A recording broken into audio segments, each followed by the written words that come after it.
Innal hamdalillah nahmaduhu wa nasta'inuhu wa nastaghfiruh wa na'udzu billahi min shururi anfusina wa min sayyi'ati a'malina.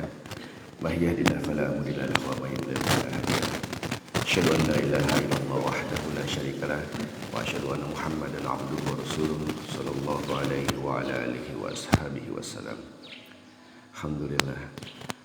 Teman-teman lebih merapat ke sini boleh?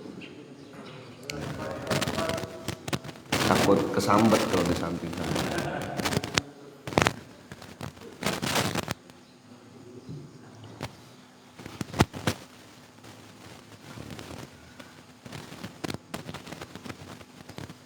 Sehat semua? Biasanya kalau subuh kayak gini pada lobet, tapi alhamdulillah sehat semua, segar semua, masya Allah.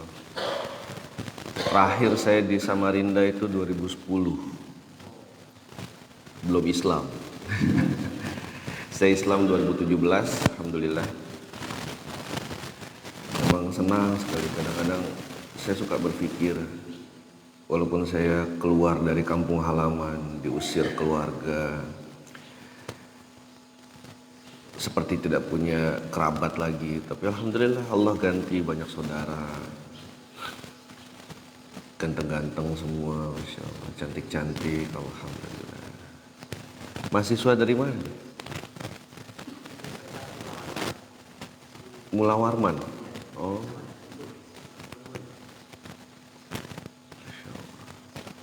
jomblo ya? Jomblo alhamdulillah. Udah mau kiamat masih aja. Kapan nikah? Alhamdulillah. Sekali lagi senang bisa bertemu di sini dengan teman-teman semua. Saya nggak akan berbagi banyak kok. Saya cuman menyampaikan apa aja sih yang saya rasakan. Memang kalau di Jabodetabek, di tempat saya tinggal di Bekasi, hampir 1.800.000 mu'alaf yang saya pegang sekarang ada di Jabodetabek. Jadi mungkin karena saya mu'alaf, jadi tahu rasanya menjadi mu'alaf itu seperti apa. Sulit sekali awal-awalnya. Dan sebetulnya juga capek dibilang mu'alaf terus. Jadi buat saya tuh mu'alaf tuh 3 jam pertama aja. Habis syahadat 3 jam ya masih mu'alaf. Habis itu sudah Islam. Terus sampai tua aki-aki dibilang, oh ini mu'alaf nih, enak aja. Nggak naik-naik tingkatannya, mu'alaf terus sampai mati. Ntar malaikat juga nanya aja, tanyain nggak usah mu'alaf kasihan. Ada mu'alaf yang di Jember yang lepas tahun lalu kita tangani itu, ini luar biasa. Baru pulang Ustaz, baru pulang syahadat dari masjid, kemudian disiram bensin sama ayahnya, kemudian dibakar hidup-hidup. Alhamdulillah meninggal. Kenapa saya bilang alhamdulillah? Wah enak, masuk surga nggak pakai sholat, nggak pakai sunat, belum sunat soalnya, nggak pakai puasa, nggak pakai zakat, masya Allah. Ada mu'alaf kita perempuan, akhwat di Bogor. Itu dia izin dengan orang tuanya, papa, mama, saya mau masuk Islam. Dimarahi habis-habisan sampai dia menangis, kemudian tidur. Nah pada saat tidur itulah lidahnya dipotong. Sekarang lagi di pesantren di Bogor. Saya suka nangis gitu kalau dia telepon. Namanya Bianca, umurnya baru 20 tahun. Jadi kalau nelpon tuh apa, mungkin saya tiruin sedikit kayak, abang apa, aku udah bisa Fatihah gitu kayak, kayak gitu ya Allah. Saya dikasih tahu, udah jelas belum suaranya gitu. Itu nggak pernah berhenti nangis gitu kalau dengar mereka kalau dengar Bianca telepon. Ada juga Edo, umurnya 15 tahun, ketahuan sama orang tuanya masuk Islam. Itu dipukul Ustaz sama keluarganya, bapak kandungnya, ibu kandungnya, kakak kandungnya, sampai cacat permanen dia. Memang nggak mudah menjalani hidup yang pindah agama, itu nggak mudah, susah sekali. Kadang saya lihat berita, ada orang bakar Al-Quran, ada orang injak-injak Al-Quran, dan begitu ditelusuri ternyata mereka orang Islam. Bagaimana perjuangan Nabi dulu untuk menegakkan agama Allah ini? Kalau orang bertanya pada saya, kenapa Islam? Jawaban saya sederhana sekali, karena Islam benar. Islam benar. Jadi teman-teman semua, ustadz-ustadz, para guru semua, adik-adikku semua yang sudah Islam, harusnya bangga sekali dengan Islam. Jaga Islam. Kita nggak tahu Allah panggil kita kapan. Gangguan dan godaan syaitan itu untuk merubah kita, untuk bisa murtad itu sampai titik darah penghabisan, sampai hembusan nafas terakhir itu nggak berhenti. Nggak berhenti. Tapi kebanyakan umat Islam nggak bangga dengan Islamnya. Tidak mau menunjukkan, tidak mau mengenalkan, ini loh Islam. Agamanya dihina, diam saja. Nabinya dihina, diam saja. Tapi giliran organisasi agamanya dihina, baru ngamuk. Ini kan asobiah yang salah gitu. Keliru sekali. Kenapa? Nabi dahulu itu kalau dihina, diam. Kalau dirinya dihina, diam. Dirinya dicaci maki, diam. Tapi begitu agama Allah ini dihina, agama Allah ini diinjak-injak oleh orang, Nabi nggak pernah diam. Begitu lembutnya Nabi, sampai bisa marah, sampai bisa melawan. Itu berarti kan sebuah prinsip. Orang di luar sana mungkin melihat agama Islam agama teroris katanya, agama kekerasan katanya, ngajarin perang. Tapi kalau saya melihat, begitu saya Islam, orang-orang Islam ini cuma orang-orang yang ingin dekat sama Allah. Coba saya tanya teman-teman, ngapain subuh-subuh ke sini? Orang-orang tidur semua. Ngapain ke masjid? Sholat, nunggang, ngapain? Enakan tidur di atas kasur, nyaman. Bangun nanti siang, bangun ngopi, makan pisang goreng, ngapain ke sini?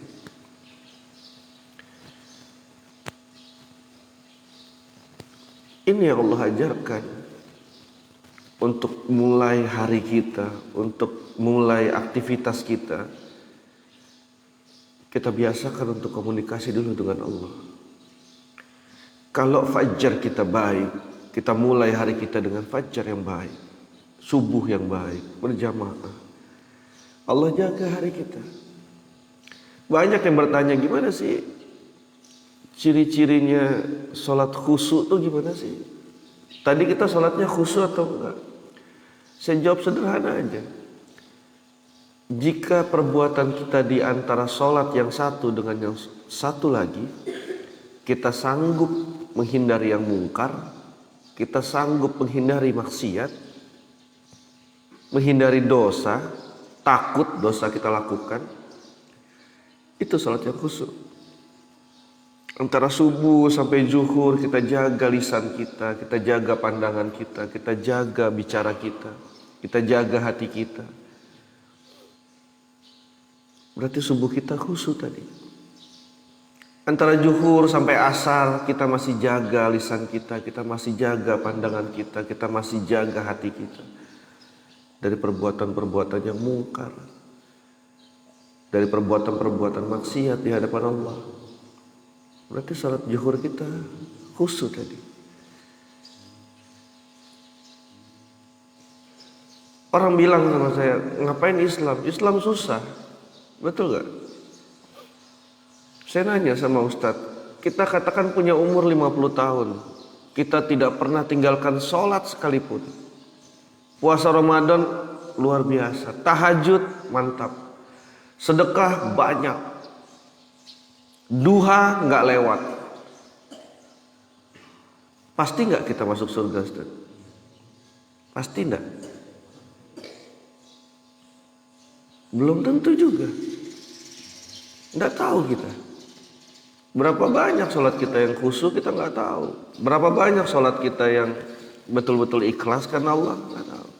Kita hafalkan Quran, jadi hafiz Quran karena Allah, apa karena ingin dibilang hafiz Quran, kita nggak tahu. Saya datang ke sini nggak bawa apa-apa. Saya berdakwah kemana-mana nggak bawa apa-apa. Ilmu saya masih jauh sekali. Tapi saya cuma jadi orang yang nggak mau lihat Islam berantakan. Sadar atau tidak, paham atau tidak, agama kita sedang diinjak-injak. Umat Islam sedang dicerai-beraikan, diadu domba, saling terpecah. Perkara kunut gak kunut bisa ribut, Ustaz. Perkara bismillah itu syir atau dijaharkan itu bisa gak temenan itu.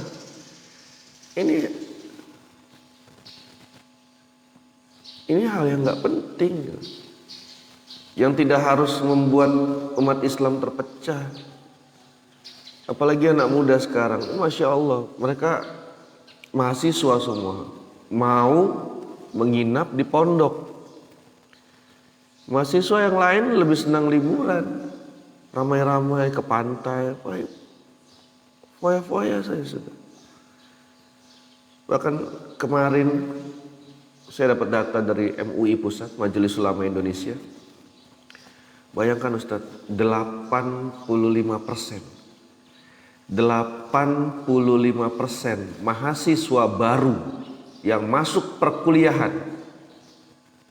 tidak bisa baca Quran. 85% bukan angka kecil. Kalau 5%, oke lah, kata kita masih, oh iya 5%. 85% tidak bisa baca Quran. Hidupnya sibuk hanya gadget saja, main TikTok, tulis status, chat.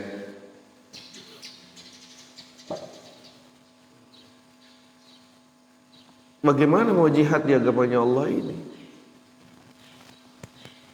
Saya masuk Islam 2017. Hampir 4 tahun saya berdakwah, mencoba dan belajar berdakwah. Atas izin Allah dan atas kekuatannya Allah juga saya bisa sahadatkan lebih dari 4.800 orang. Bukan hal yang spesial, itu biasa saja. Harusnya kita semua seperti itu. Berapa lama sudah umur kita dalam keadaan Islam? Berapa banyak orang yang sudah kita kenalkan Islam, kita ajak ke dalam Islam? Berapa banyak kita sudah menyadarkan orang dari perbuatan-perbuatan yang mungkar, maksiat, ayo ibadah, ayo takwa kepada Allah. Berapa banyak? Bahkan saya sedih kadang-kadang lulusan pesantren, lulusan pondok tahfiz Quran, tapi begitu keluar tidak berdakwah, sibuk hidup pribadinya, usaha, UMKM, bisnis untuk menghidupi keluarganya, tidak mau dakwah. Paling mentok guru ngaji, paling mentok. Harusnya lulusan pondok pesantren itu ya calon-calon menteri, calon-calon komisaris, calon-calon pejabat di negara ini. Agar apa? Agar negara ini tuh bisa dirahmati sama Allah. Saya nggak bisa tidur semalaman. Guru saya nggak bisa pulang, ditahan. Habib Bahar bin Smith, saya nungguin WhatsApp beliau. Akhirnya masuk ting, Anda nggak bisa keluar. Bantu doa saja. Masya Allah, ya Allah. Sebelum beliau bebas itu 2 bulan saya dalam lapas, Ustaz. 2 bulan. Padahal saya nggak salah apa-apa, tapi saya nginap 2 bulan di dalam lapas. Pulang pergi naruh baju kotor, ngambil baju baru lagi, saya ke lapas lagi. Guru-guru kita diperlakukan seperti itu. Saya nggak peduli. Banyak yang mencibir beliau, banyak yang bilang seorang ulama dakwahnya nggak boleh keras segala macam. Allahu Akbar. Guru saya banyak sekali. Guru saya yang dibilang salafi, mereka itu dibilang dedengkotnya Wahabi katanya, para biang Wahabi kayak Ustadz Firanda, Ali Hasan Bawazir, Subhan Bawazir, Syafiq Riza, Khalid Basalama, ya Allah. Mereka nggak pernah mengajarkan saya membenci orang lain. Ada nggak penyusup di Salafi? Ada. Ada nggak penyusup di NU? Ada. Ada penyusup di Muhammadiyah? Ada. Ada penyusup di organisasi Islam? Ada. Ada penyusup di pondok pesantren? Ada. Ada nggak penyusup di rumah tahfiz Quran? Ada. Makanya saya kasihan sama Islam. Islam sudah terpecah-pecah, musuhnya banyak, munafiknya banyak, penyusupnya banyak. Waduh, ini perahu tinggal tunggu karam saja sudah. Nggak bisa kita bangga. Umat Islam di Indonesia mayoritas, kita banyak. Nggak bisa kita banggakan seperti itu. Ingat Konstantinopel, Spanyol, 800 tahun. 800 tahun Islam berjaya di sana. Menjadi peradaban terbaik di dunia, terbesar. Mana sekarang? Mana masjid-masjid di Spanyol? Mana? Hilang tanpa bekas, tanpa jejak. 800 tahun. Berapa lama umat Islam di Indonesia? 200 pun saya rasa belum sampai. 300 pun mungkin. Bisa nggak hancur? Bisa. Umat Islamnya seperti ini bisa nggak hancur? Bisa. Nggak mau bersatu, nggak mau saling menjaga ukhuwah, nggak mau. Hanya gara-gara beda mazhab. Padahal syahadat kita sama. Saya tadinya nggak kepingin, ngapain sih dakwah, capek, mendingan main band selesai, main musik. Ustadz, saya main musik, saya berkarir di musik 18 tahun. Ada yang tahu grup band saya? Ada? Nggak tahu? Kasihan juga ya. Saya dari dulu itu orangnya bahasa kerennya itu introvert. Saya nggak suka keramaian, saya sukanya menyendiri, nggak kepingin tahu orang, nggak kepingin ramai-ramai, itu nggak suka saya. Jadi dulu itu kalau turun panggung tuh biasanya saya pakai handuk, tutupin muka, pura-pura bawa kabel, bawa softcase lah, bawa apa gitu, biar disangka kru gitu. Jadi nggak ada yang ngajak foto, nggak ada yang minta tanda tangan, nggak ada. Langsung masuk mobil, balik ke hotel, tidur. Karena besok harus ke kota lain lagi manggung. Dulu band saya tuh lagunya gini. Lumpuhkanlah ingatanku, hapuskan tentang dia. Tahu gak? Mahasiswa banyak galau, Pak. Jadi gitu. Lagu yang saya sudah ciptakan lebih dari 60 lagu, banyak sekali. Karena 18 tahun saya bermusik, saya seorang pencipta lagu. Saya main gitar itu ya karena memang hobinya main gitar dari kecil. Om saya yang ngajari. Tahu Dewa Bujana? Dewa Bujana tuh om saya. Jadi dari saya kecil umur 5 tahun tuh saya dibelikan gitar 30.000 tuh beliau yang ngajarin. Sampai saya tahu bikin lagu. Tahu lagu Kotak? Pelan-pelan saja, pelan-pelan saja, itu lagu saya. Cakrakan, ku berlari, kau terdiam, ku menangis, itu lagu saya.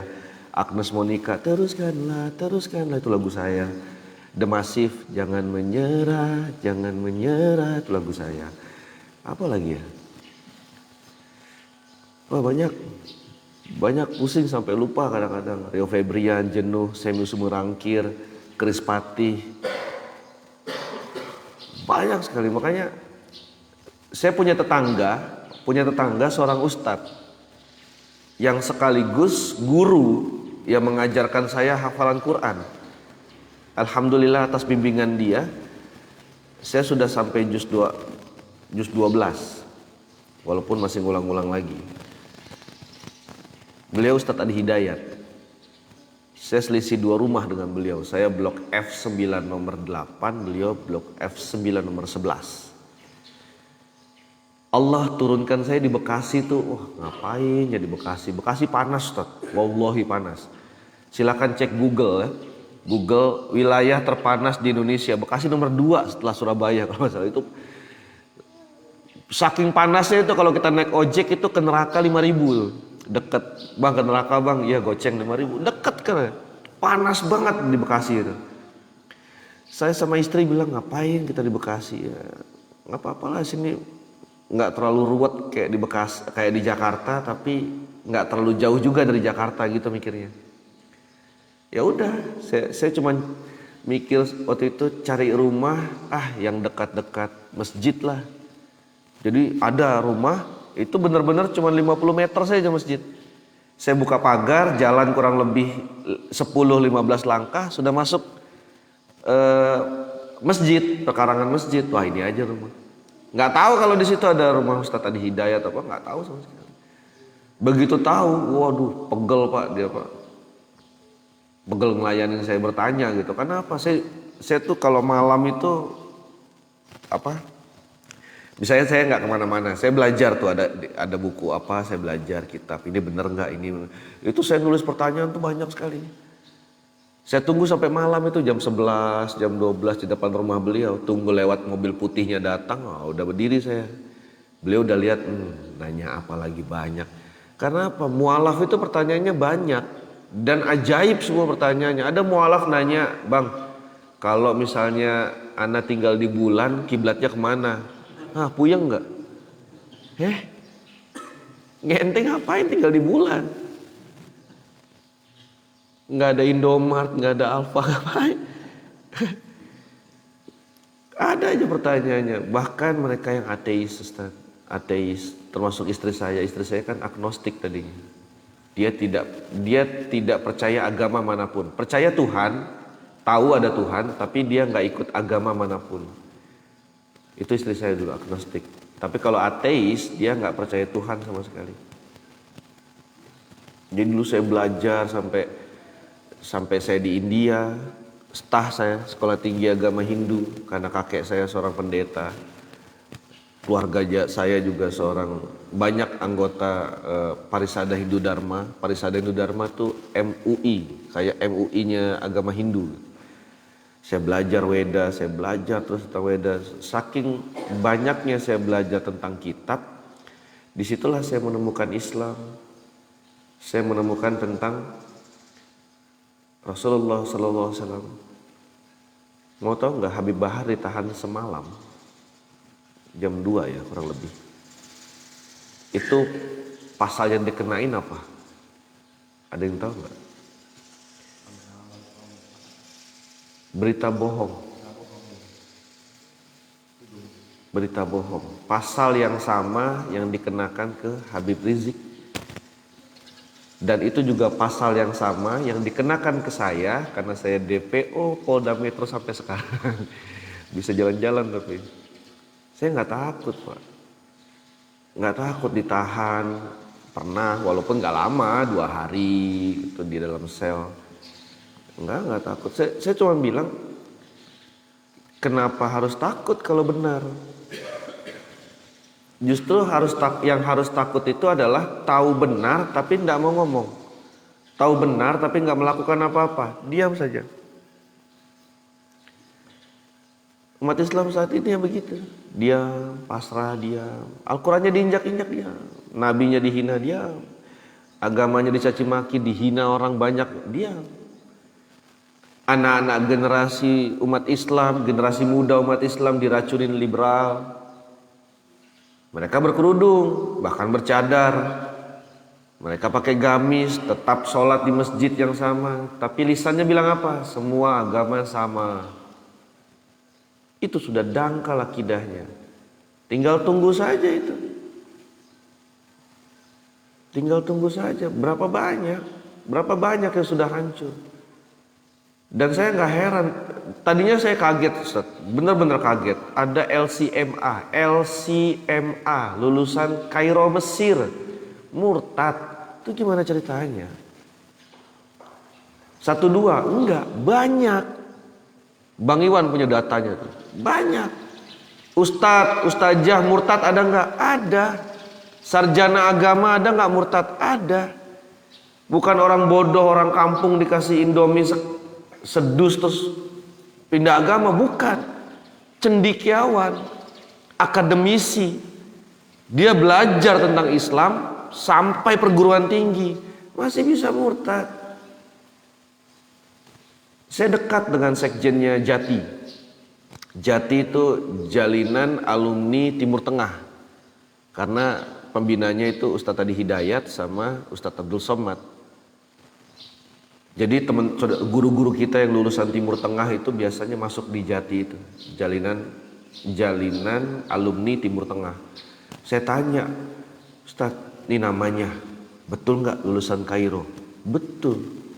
Yang parahnya begitu dicek datanya, lulusan terbaik angkatannya, di angkatannya dia lulusan terbaik, bisa murtad.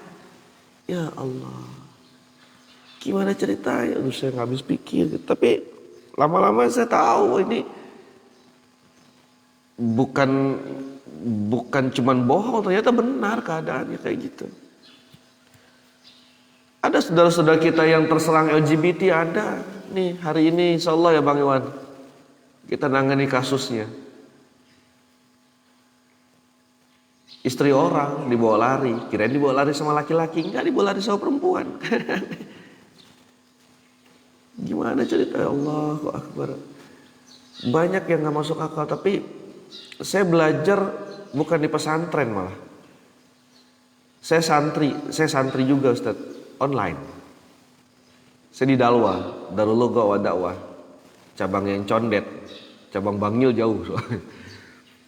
Jadi saya cabang yang Condet, bandel, bolos bu, online aja masih bolos saya, apalagi masuk ke sana. Tapi saya belajar di lapangan, melihat kondisi di lapangan kayak gimana. Kayak di tempat bencana, itu mereka datang mempengaruhi saudara-saudara kita. Hari Jumat, pas waktunya sholat Jumat, ikhwan semua pergi ke masjid. Jadi yang di camp-camp pengungsian nih, ibu-ibu, anak-anak kecil, perempuan-perempuan, datang dia ngasih bantuan, ngasih uang, sambil sedikit ngobrol, dia bilang ngobrol motivasi. Di depan ngomong motivasi, di belakang pakai air dia, cret. Baptis percik namanya itu. Di videoin, nanti lapor ke sana dapat duit. Wah hebat pokoknya cara-cara mereka. Bikin rumah sakit mewah, besar. Salibnya juga besar itu. Banyak cara-cara mereka, bahkan ada yang sudah pakai sihir. Ngasih bantuan sembako, makanan, obat-obatan, begitu dimakan, terus tidur, malamnya tuh mimpi tuh, ketemu Tuhan katanya. Gondrong. Kayak Batistuta mukanya. Main bola nih. Saya pernah ke rumah teman saya, Ustaz. Dia Nasrani gitu, di ruang tamunya besar foto. Bro, ente suka bola? Enggak, kenapa? Itu ada foto Batistuta, itu Tuhan gue. Oh Tuhan, kirain Batistuta, karena mirip banget gitu. AS Roma. Tapi memang umat Islam ini diserang berbagai sisi, berbagai sudut, berbagai tempat. Apalagi masa pandemi seperti ini. Nanti ingatkan saya Ustaz, saya bawa obat gratis. Karena apa? Hadis dan Al-Quran sudah menceritakan obat kayak habatus sauda, madu, jintan hitam. Ini kan obat-obat yang bahkan Rasulullah SAW itu pernah menyampaikan tidak ada penyakit yang tidak bisa diobati dengan obat-obat ini. Betul ya Ustaz ya? Kecuali mati. Kecuali mati. Jadi mudah-mudahan nanti bisa nolong nih obat berapa orang. Saya bagiin satu-satu semua, satu botol isi 30. Kalau ada saudaranya, kenalannya, ada gejala COVID, mau Omikron kek, mau Capricorn kek, apa kasih aja sudah. Insya Allah 3 hari, 4 hari atas izin Allah sudah sembuh. Sudah sembuh. Banyak. Kalau dulu waktu sama Ustadz Adi Hidayat kita bagikan yang cair, yang tetes Ustadz. Jadi diteteskan di air, kemudian dihirup. Terus kalau misalnya penciumannya hilang, itu ditetesin di hidung baru masuk ke dalam sampai ke atas kepala gitu rasanya. Itu kan sakit rasanya sampai kepala. Nah akhirnya bikinlah yang kapsul biar gampang tinggal minum, selesai. Herbal semuanya dari akar, daun, batang, kelopak bunga, udah itu aja. Mudah-mudahan ingatin saya, ada di mobil ya. Ya, Masya Allah.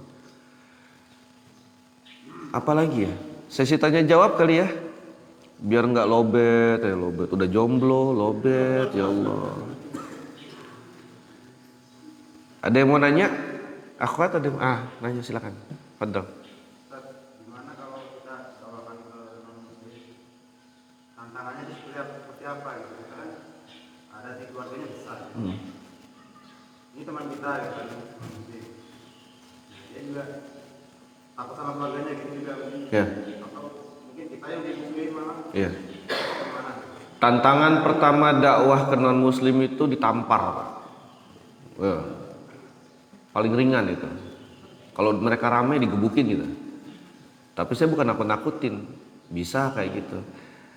Berdakwah kepada mereka tidak selalu, tidak harus dengan diskusi. Tidak harus dengan berdebat. Kadang iya, mungkin mereka belajar Al-Quran, belajar hadis, tapi tujuannya untuk mencari kelemahannya Islam.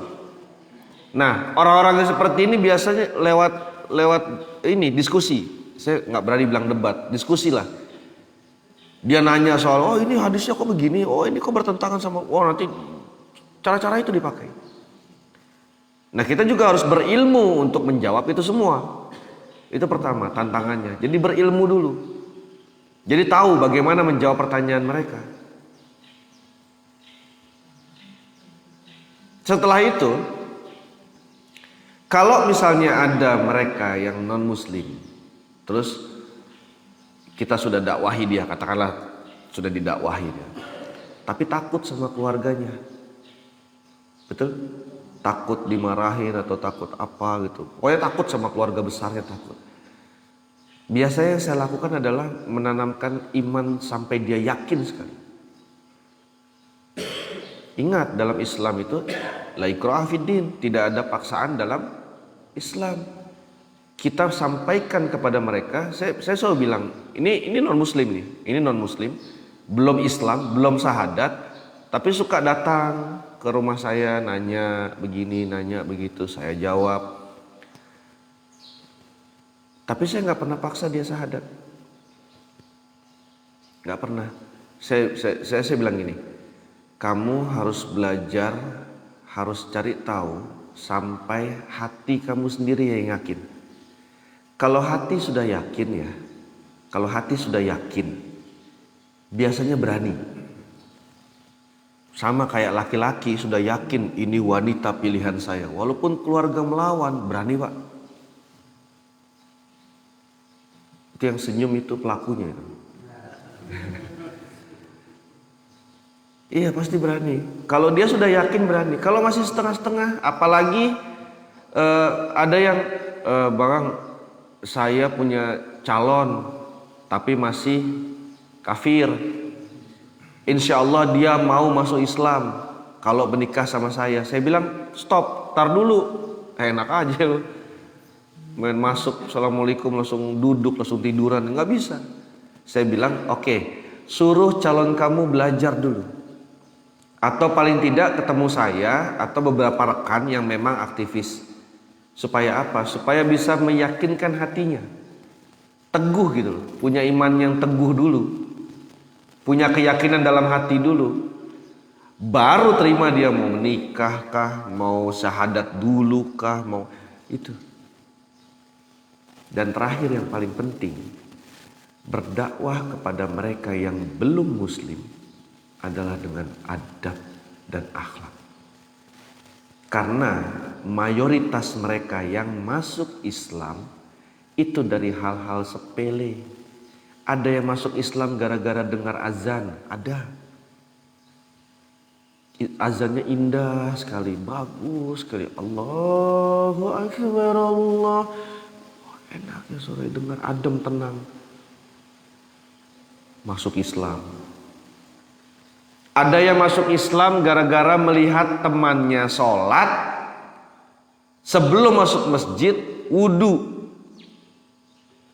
Saya bingung, kok bisa? Iya, waktu itu saya jalan sama teman saya Nasrani katanya, teman saya Islam. Dia bilang, bro, bisa nggak berhenti sebentar? Gua belum sholat. Oke, parkir dia, berhenti. Persis di depan tempat wudu.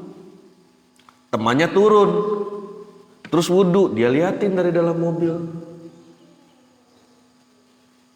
Awalnya nggak bingung karena cuma cuci muka, cuci tangan, betul kan? Yang dia bingung, ngapain kumur-kumur, bersihin hidung sampai kuping.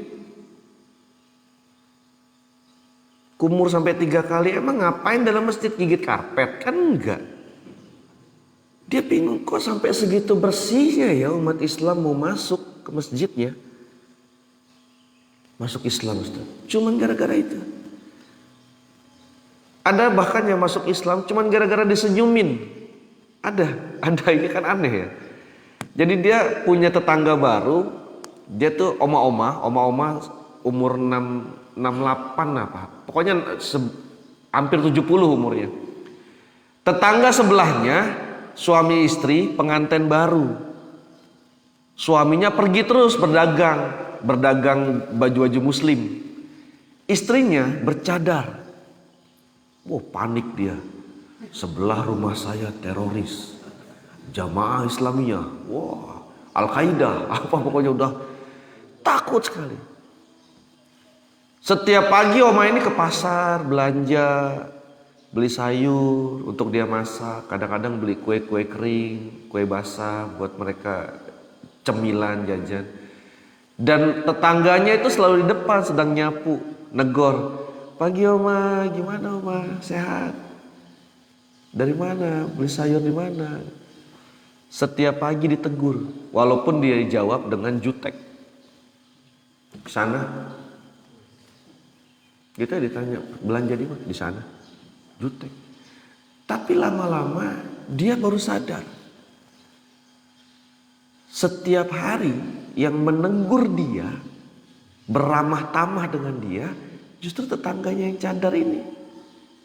Yang lain-lain lagi nyapu, cuci mobil, cuek aja. Walaupun bercadar kan kelihatan ya Ustaz ya. Kalau misalnya senyum gitu kan kelihatan. Gak ada orang senyum melotot gini, gak ada.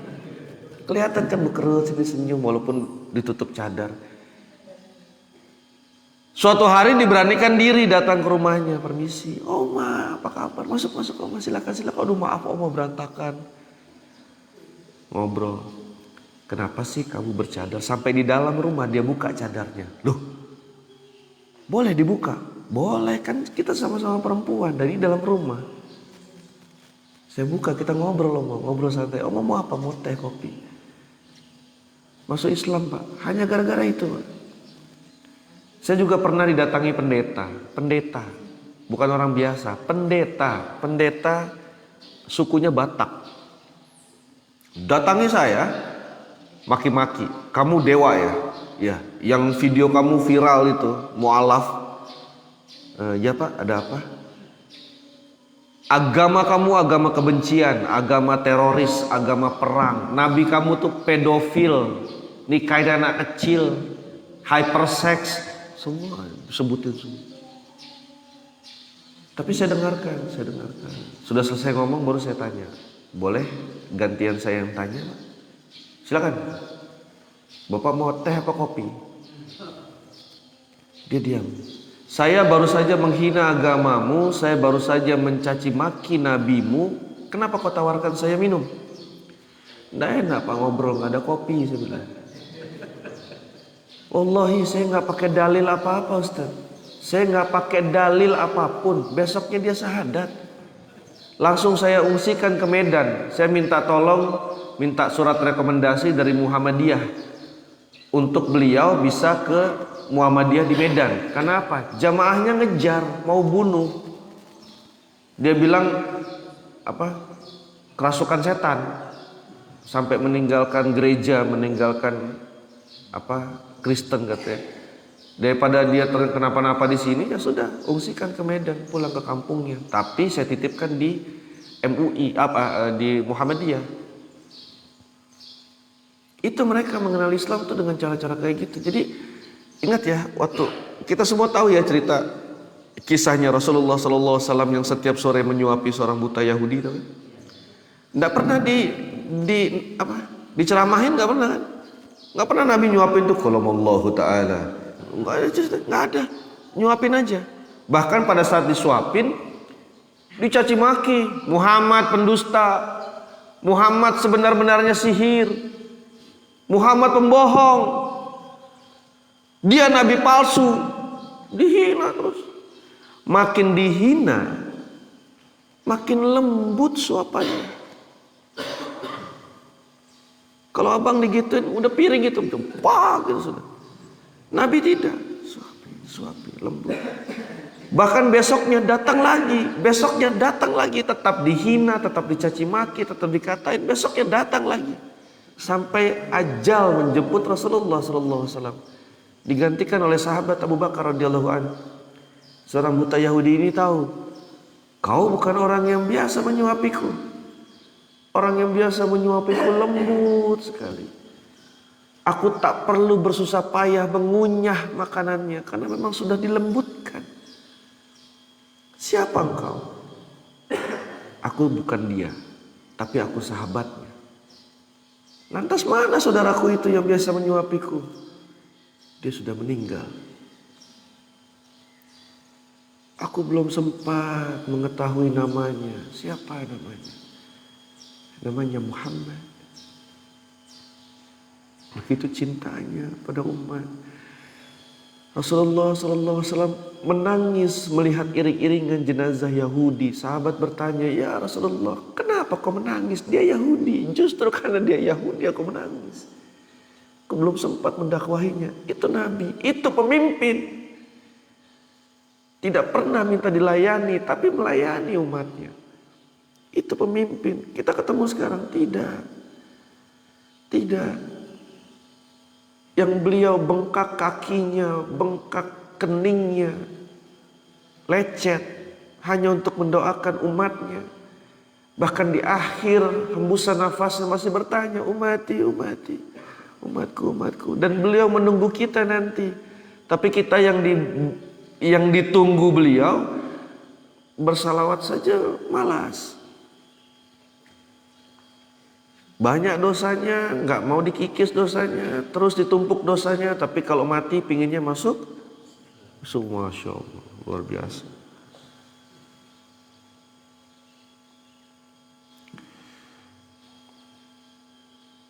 Saya tutup dengan cerita saya pribadi, Ustaz. Ini cerita saya, mudah-mudahan teman-teman masih mau dengarkan. Ini pengalaman pribadi saya. Waktu itu saya baru 3 bulan. 3 bulan setelah saya bersyahadat. 3 bulan setelah saya masuk Islam. Karena saya biasa begadang di studio, bikin lagu, bikin aransemen, rekaman. Jadi saya sulit tidur cepat, Pak. Paling cepat tuh jam 3 atau jam 4 saya tidur. Paling cepat itu. Jadi karena karena saya tidak bisa tidur seperti itu, saya biasakan untuk baca buku yang dikasih sama guru-guru saya baca, walaupun ngeselin Pak. Buku-bukunya umat Islam ini kan tebel-tebel, dibuka hurufnya kecil-kecil, gundul lagi. Saya bilang, ya Allah Ustaz, yang gondrong aja saya masih belum lancar, gimana baca gundul?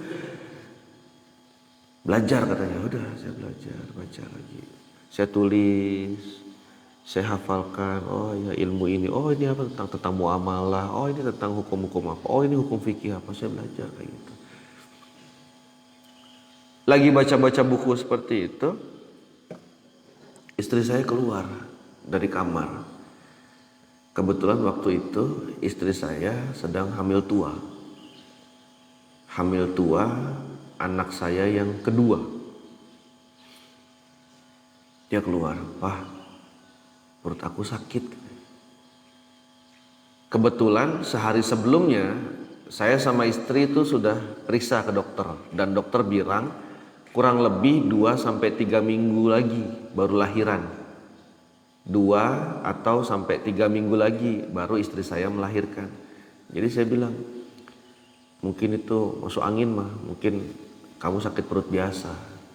Kan masih 2 minggu lagi kata dokter. Udah kamu kasih minyak kayu putih, udah istirahat. Ya udah Pak, masuk dia.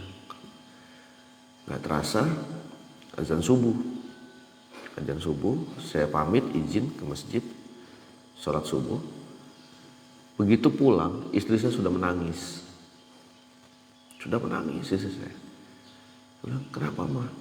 Pak, ini bukan sakit perut biasa, ini kontraksi, darahnya keluar, ketubannya udah pecah. Saya bawa ke rumah sakit. Saya taruh di UGD. Kemudian saya tinggal, Ustaz. Kenapa saya tinggal? Karena hari itu saya nggak punya uang. Paling tidak harus ada DP supaya bisa ditangani dokter. Saya pergi datangi teman-teman saya untuk cari pinjaman. Dan saya tahu teman-teman saya yang punya uang, bahkan nggak perlu dia ke ATM atau ke bank untuk urusan 10 atau 15 juta. Saya tahu orang-orangnya. Saya datangi satu persatu. Saya datang, pinjam. Qadarullah, nggak ada yang ngasih. Sampai akhirnya itu sekitar jam setengah dua siang. Dari subuh saya keluar jalan sampai jam setengah 2 siang. Lalu rumah sakit telepon, Pak Dewa, tolong kembali ke rumah sakit. Walaupun belum dapat uang pinjaman, karena disuruh kembali ke rumah sakit, saya balik ke rumah sakit di Bekasi. Sampai di rumah sakit saya dikasih kertas, dikasih surat yang harus saya tanda tangani. Isinya, karena saya tidak melakukan down payment, pembayaran di muka, jadi kalau terjadi apa-apa sama istri atau anak yang ada di janin, saya nggak boleh menuntut rumah sakit. Saya nggak boleh menuntut rumah sakit kalau terjadi apa-apa sama istri saya atau anak saya yang di dalam kandungan. Terpaksa saya tanda tangani. Habis saya tanda tangani, saya temani istri saya. Saya tahu, saya masih ingat sekali. Wajahnya menahan sakit, saya masih ingat sekali. Di kasur ini sudah darah semua. Sudah lendir, sudah banyak cairan. Kemudian suster datang. Dia bilang, Pak, tolong segera pembayaran. Karena kami sudah 3 kali ngecek detak jantung janin yang ada di perut. Itu sudah tidak ada. Jadi walaupun saya nanti dapat uang, kemudian istri saya operasi, itu hanya untuk mengeluarkan jenazah anak saya dari dalam perut. Saya bilang, Yesus sebentar lagi. Saya banyak alasan waktu, Yesus sebentar lagi. Saya masih cari pinjaman, saya bilang. Saya temani istri saya. Saya bilang, mah sabar ya. Saking lemahnya tidak bisa mengangguk, cuman ngedipin mata aja. Karena dia tidak boleh tidur. Kalau sampai dia tidur, lewat, meninggal. Jadi saya temani saja, sabar. Saya banyak menangani mu'alaf dan saya selalu bilang sama teman-teman mu'alaf, jangan pernah minta-minta sama orang Islam.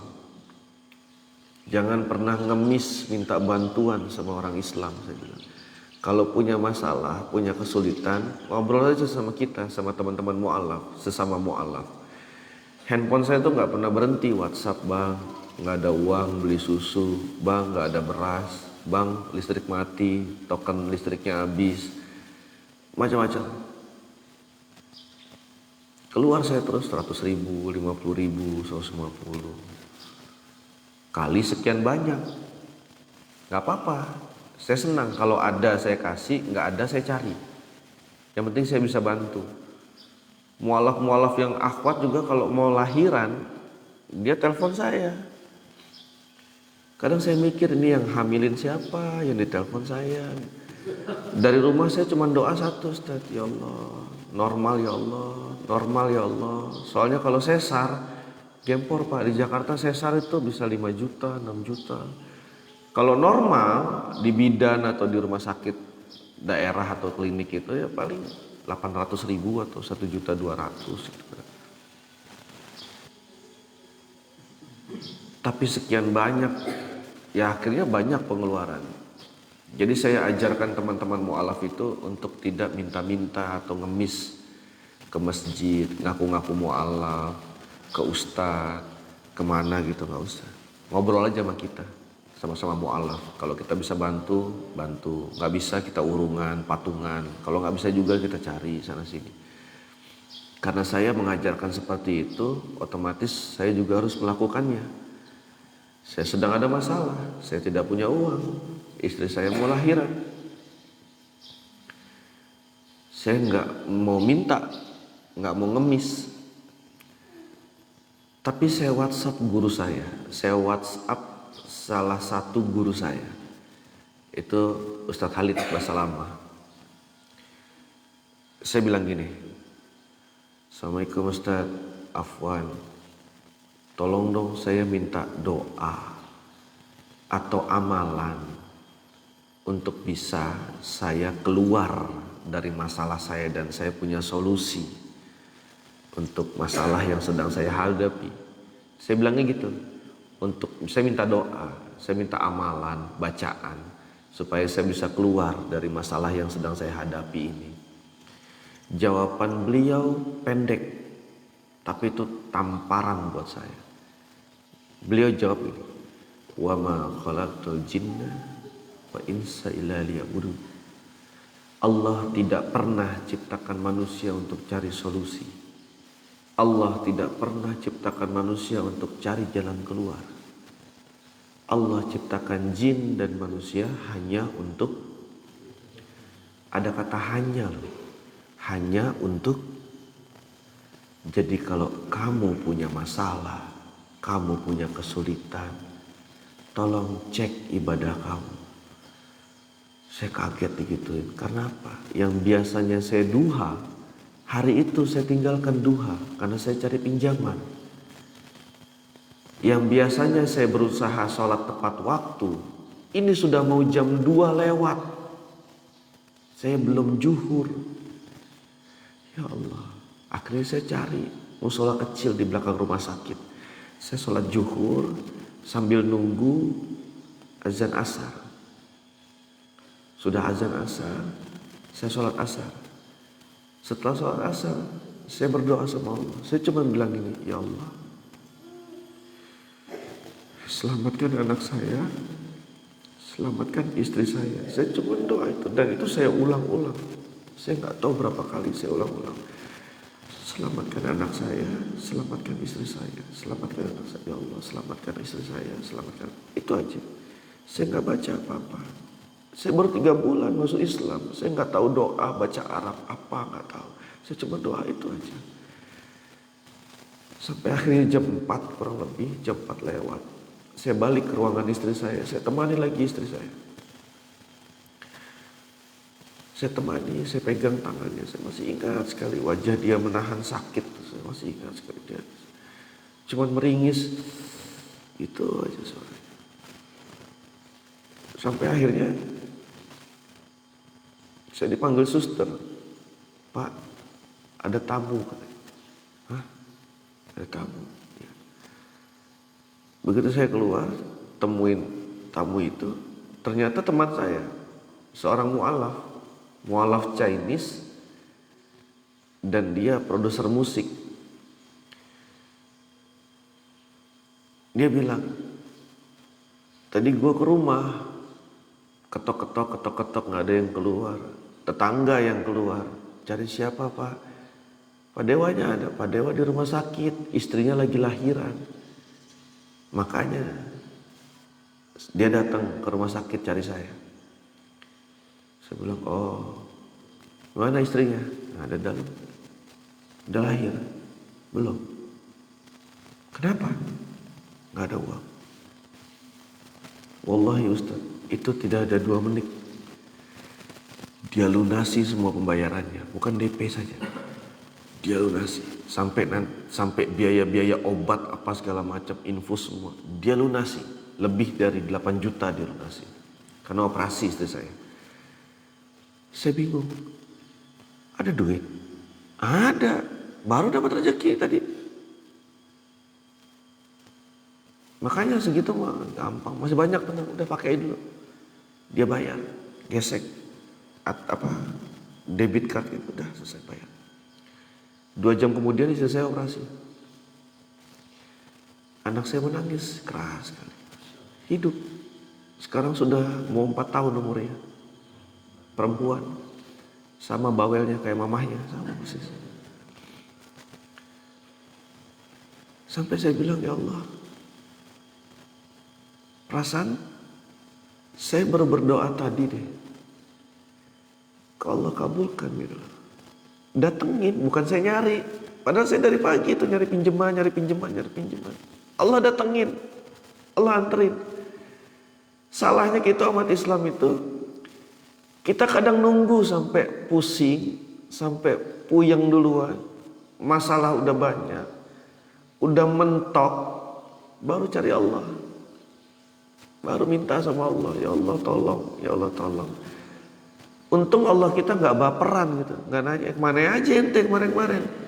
Udah susah baru cari aneh katanya. Untung Allah kita gak seperti itu. Allah kabulkan apa yang kita minta.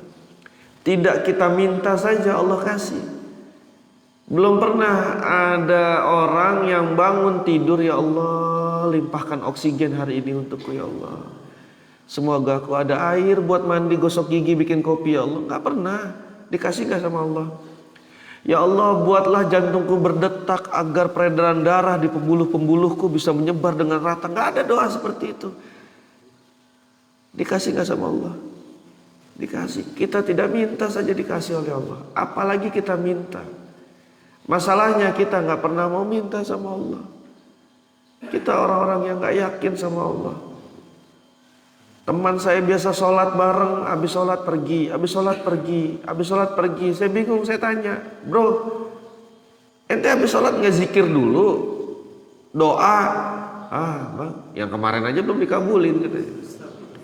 Nah, ini umat kita, maksudnya itulah makanya kenapa Allah ciptakan qiyamul lail, kenapa Allah ciptakan sholat tahajud, kenapa Allah ciptakan sholat subuh, kenapa Allah memberikan kemuliaan yang sangat luar biasa saat kita mengerjakan sholat sunnah 2 rakaat sebelum subuh. Itu adalah untuk kita sebelum memulai aktivitas, sebelum kita buka toko, sebelum kita berangkat ngajar, sebelum kita bekerja di kantor, sebelum kita berangkat kuliah, sebelum kita berangkat sekolah, sebelum istri-istri kita ke pasar untuk belanja, kita sudah komunikasi sama Allah. Kita sudah mulai hari kita dengan bicara dulu sama Allah. Kalau kita sudah mulai hari kita dengan komunikasi dengan Allah, Allah mudahkan hari kita.